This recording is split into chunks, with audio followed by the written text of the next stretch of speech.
Et alors, comment ne pas souffrir dans ce monde en plein effondrement? Mon point de vue, hein, Mmh. mais qui n'est que le mien, hein, il ne s'agit pas de pas souffrir. On souffre.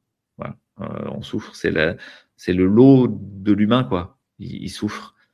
Moi, pour moi, j'ai plusieurs repères. Cette idée de la souffrance, elle a été développée par le Bouddha, qui a parlé de la dukkha, la souffrance universelle. C'est pas la douleur simplement du corps, c'est justement toute cette souffrance de regarder chaque jour dehors et de dire mais il y a toute cette noirceur, toute cette méchanceté, toute cette colère, toute cette guerre, tous ces gens qui veulent exploiter. Ok, c'est une partie de la manifestation. Mais moi, il y a quelque chose qui m'aide, c'est le ressourcement à la merveille.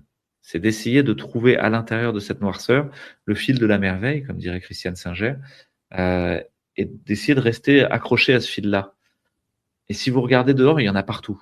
Là, on est au printemps, ça va suinter de tout.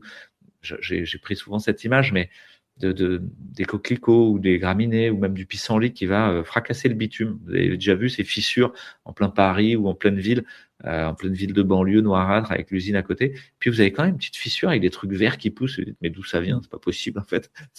Normalement, on passe du défoliant toute la journée. Il y a des gaz d'échappement, il y a des mecs de la mairie qui arrivent avec des trucs qui tournent là, pour essayer de tout faucher ce qui pourrait pousser.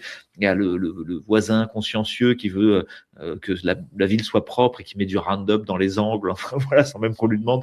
Vous dites, et pourtant, ça revient.